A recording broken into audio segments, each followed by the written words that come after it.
আসসালামু আলাইকুম সম্মানিত ভিউয়ার্স, কেমন আছেন? আমি মোহাম্মদ জাকারিয়া, পল্লী চিকিৎসক, মোটিভেশন স্পিকার। আপনাদের মাঝে আবার স্বাস্থ্য বিষয়ে আলোচনা নিয়ে আসলাম।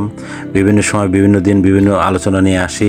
তা আজকে অনেকে কমেন্ট বক্সে কমেন্ট করেছে, দেখা গেছে ইদানিং পুরুষের অনেক ডিস্টার্ব, অনেক সমস্যা, দানপত্র জীবনে অনেক সমস্যা। তো বন্ধুরা, প্রথম থেকে শুরু করে শেষ পর্যন্ত অবশ্যই না টেনে শুনবেন।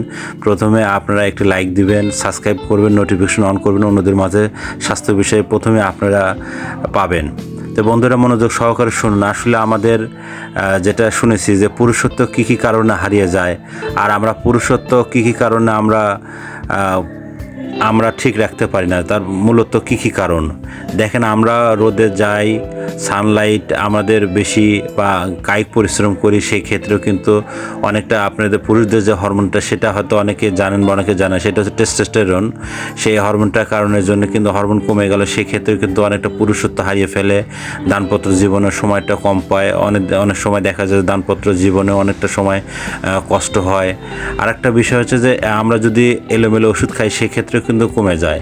এটা একটা বিষয়। আরেকটা বিষয় গেলো যে যাদের অল্প বয়সে হয়তো বিবাহ শাদী হয়েছে, হয়তো পরিবার সম্মত একমাত্রই, কিন্তু দেখা গেছে যে তাদের ক্ষেত্রে তাদের পুষ্টি খুব ঘাটতি। দেখা গেছে কোনো পুষ্টিকর খাবার খায় না, বা নিয়মতান্ত্রিক চলে না। যখন খুশি দেখা যায় স্বামী স্ত্রী একসঙ্গে বা বিভিন্ন জায়গায় একসঙ্গে হয়তো চলতেছে, বা কোনো নিয়মতান্ত্রিক নাই। তবে নিয়মতান্ত্রিক দুনিয়া, দেখেন, সৃষ্টিকর্তা আল্লাহ তাআলা এই দুনিয়া সৃষ্টি করেছে, আবার কিন্তু এই রাত দিয়েছে, দিন দিয়েছে। ঠিক আমাদের দানপত্র জীবনে কিন্তু একটু রেস্টের প্রয়োজন আছে।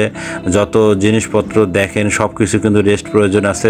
মানুষ ইঞ্জিন আল্লাহ তাআলা সৃষ্টি করেছে, মানুষেরও একটু রেস্টের প্রয়োজন আছে। সেই ক্ষেত্রে যাদের একটু 18 বছরের উপরে বয়স, তাদের ক্ষেত্রে যাদের এই সমস্যাগুলো হয়ে যায়, অনেকে আসে, ডাক্তার সাহেব আসলে আমাদের টাইম সময় কম। এটা তো সোশ্যাল মিডিয়ার যুগ, এখানে সোশ্যাল মিডিয়াতে সব কিছু তো আসলে ওইভাবে বলা সম্ভব না। সময় তো ভিউয়ার্স, আপনার তো আমাকে দেখছেন, বা আপনি বুঝতে পারছেন, মনের কথা বলতে চাচ্ছেন যে আমি তো সময় কম পাচ্ছি, আমাদের অনেক কিছু হালকা বা পাতলা হয়ে গেছে। তো আসলে তাদের ক্ষেত্রে বলতেছি যে আপনারা এখনও সময় আছে। এলোমেলো ওষুধ না খেয়ে কোথাও যদি কোনোভাবে ভালো না হয়, কোনোভাবে যদি সম্ভব না হয়, আমাদের এই 100 বছর বিরাজ মেডিকেল প্রতিষ্ঠান, যেটা আমার বাবা ছিল, দাদা ছিল, আমার মা, এখন আমরা করতেছি। আমাদের ডিসক্রিপশন বোর্ড আছে, ওখানে হোয়াটসঅ্যাপ আছে, ইমো আছে, কল নাম্বার আছে, আমাদের এখানে যোগাযোগ করতে পারেন।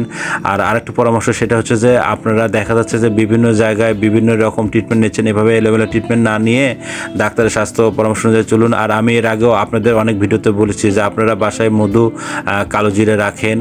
এটাও আল্লাহ নবী রাসূলুল্লাহ সাল্লাল্লাহু আলাইহি ওয়াসাল্লাম বলেছে যে বাসায় কালো জিরা মধু আছে, সেখানে আপনার কিন্তু অনেক উপকার আছে, অনেক সওয়াব আছে। আর আপনারা একটু করে মধু খাবেন, আর আপনারা বেশি বেশি সবজি খান। আপনার সয়াবিন পরিহার করুন, সরিষার তেল খান, আর 3 লিটার পানি পান করবেন, আর আপনার অনুপম কলা খান।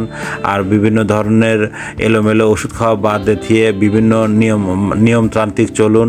দেখা যাবে যে একই বিছানা বা একটু রেস্ট প্রয়োজন আছে, প্রয়োজনে সপ্তাহে হয়তো মিলিত হন, বা সপ্তাহে হয়তো 2 দিন পর মিলিত হন, বা এভাবে চলুন। বা বাইরে বাইরে এলোমেলোভাবে সময় নষ্ট করবেন না। এভাবে পুরুষত্ব আপনি ঠিক রাখতে পারেন। এই কারণে কিন্তু অনেক সময় বেশি অনিয়মতান্ত্রিকভাবেও দুজন স্বামী স্ত্রী উভয়ই দেখা যায় যে অনিয়মতান্ত্রিক চললে, বা দেখা গেছে যে মেলামেশার কারণেও কিন্তু আমাদের এই সমস্যাগুলো হয়ে থাকে। এক সময় দেখা যায় যে এনার্জি থাকে না। আরেকটা কারণ, সেটা হচ্ছে যে আমরা কিন্তু দুধ খাই না। তো সময় তো ভিউয়ার্স, আমাদের কিন্তু মায়ের বুকের শাল দুধ হচ্ছে আসল দুধ, আর দ্বিতীয় স্থান হচ্ছে গাভীর শাল দুধ। গাভীর শাল দুধ আমাদের অবশ্যই খেতে হবে, আর গাভীর শাল দুধ খেলে কিন্তু আমরা কিন্তু ওখান থেকে আমরা অনেক উপকার পাবো। তো এই সময় তো ভিউয়ার্স, আপনারা অবশ্যই আমি যে টিপস দিচ্ছি, যে নিয়মের কথা বলতেছি, আপনারা কিন্তু এই নিয়মগুলো আপনারা মেনে চলবেন। আশা করি এই নিয়মগুলো মেনে চললে আপনারা আগামী দিনের লাইফগুলো সুন্দর করতে পারবেন। আর আপনাদের হরমোন ঠিক রাখার জন্য আপনাদের বেশি বেশি আপনারা শাকসবজি বেশি বেশি ফোকাস দেন। আর বিভিন্ন ধরনের আপনার অন্তত ভালো খাঁটি মধু, যেটা গাছের মধু আপনার পাওয়া যায়, সেই মধুগুলো রাখেন। আর কালো জিরা খান, আর ছোটো মাছ খান। আর আমাদের সামুদ্রিক অন্তত 6 মাসে অন্তত 1 বছরও কট লিভার ওয়েল, এই মাছটা খাওয়া প্রয়োজন। আর আমাদের যাদের কৃমিনাশক অনেক দিন হলো হয়তো কৃমি খায় না, দেখা গেছে বাসার মধ্যে আমরা বাথরুম অনেকজন আছে, আমরা একসঙ্গে কিন্তু অনেকগুলো বড়ি খেয়ে নেব, কিন্তু কখন খাবো আমরা? এই কৃমি বড়িটা খাবো আপনার যখন দেখা গেছে যে আপনার মেঘলা পরিবেশ বা মেঘলা আকাশ ওই মুহূর্তে খাবো, কিন্তু খুব অতি তাপদাহের মধ্যে খাবো না, সেই ক্ষেত্রে চলবো। আর আমাদের পুষ্টিকর খাবার খেতে হবে, আমরা মেডিসিন প্রয়োগ ছাড়া কীভাবে চলবো। আর হিউজ পরিমাণ গ্যাস ওষুধ খাবো না, হিউজ পরিমাণ গ্যাস ওষুধ খেলে কিন্তু আমাদের সেই ক্ষেত্রে কিন্তু আমাদের ক্ষতি হয়ে যায়, টেস্টোস্টেরন হরমোনটা ক্ষতি হয়ে যায়। আর আমাদের যদি 8 ঘন্টা থেকে 10 ঘন্টা ঘুম না হয়, সেই ক্ষেত্রে কিন্তু আমাদের কিন্তু ক্ষতি হয়ে যায়। বন্ধুরা, আপনারা তো মনোযোগ সহকারে শুনছেন, তাহলে এইভাবে কিন্তু আপনাদের অনিয়মতান্ত্রিক চলে যদি ঘুম না হয়, সেক্ষেত্রে কিন্তু আপনাদের টেস্টোস্টেরন হরমোনটা কমে যাবে। সেক্ষেত্রে দেখা যাবে যে আপনার দাম্পত্য জীবন অনেকটা ঝামেলা হয়ে যাবে, স্বামী স্ত্রীর মধ্যেও অনেক আপনাদের ভালোবাসা নষ্ট হয়ে যাবে। তো এইগুলো নিয়ম মেনে চললেও কিন্তু আপনারা সামনের দিন আগাতে পারবেন। তা আমাকে এখানে যে দেখছেন, আমি এখানে আছি সেকেন্ড গ্যালারিতে, আমি যেখানে মূলত চেম্বার, আমার দ্বিতীয় চেম্বার, এখানে আমি এই চেম্বারটাই বসি। তো বন্ধুরা, আপনারা এই নিয়মে চললে আপনারা এভাবে আগাতে পারবেন। আর আপনাদের আরেকটি বিষয়, সেটা হচ্ছে যে আপনারা আপনাদের পরিবার মধ্যে অঙ্গনে যার সঙ্গে থাকেন বা আপনারা মেশেন বা মেলামেশা করেন, তাকে সময় দিন, তাকে বুঝান এবং মনের মধ্যে একটা পজিটিভ চিন্তা নিয়ে আসেন।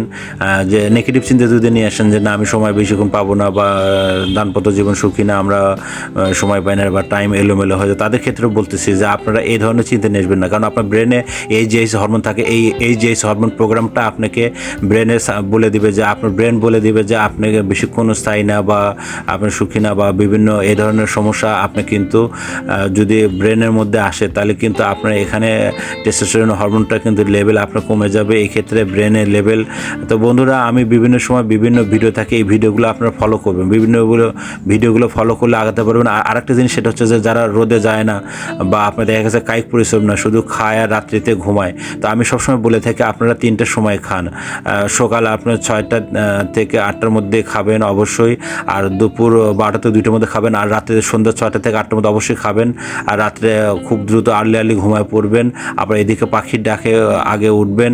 তো বন্ধুরা, এই নিয়মে চললে কিন্তু আপনি আগাতে পারবেন। আর এই নিয়মে না চললে কিন্তু আপনার এখান থেকে কিন্তু হরমোনগুলো নষ্ট হয়ে যায়, আপনার পুরুষত্ব হারিয়ে ফেলেন। আর এই নিয়মগুলো মেনে চললে কিন্তু আপনার বন্ধুরা সামনের দিকে আগাতে পারবেন, আর আপনার জীবন সুন্দর হবে, জীবন সুখময় হবে, ভালো থাকবেন, সুস্থ থাকবেন।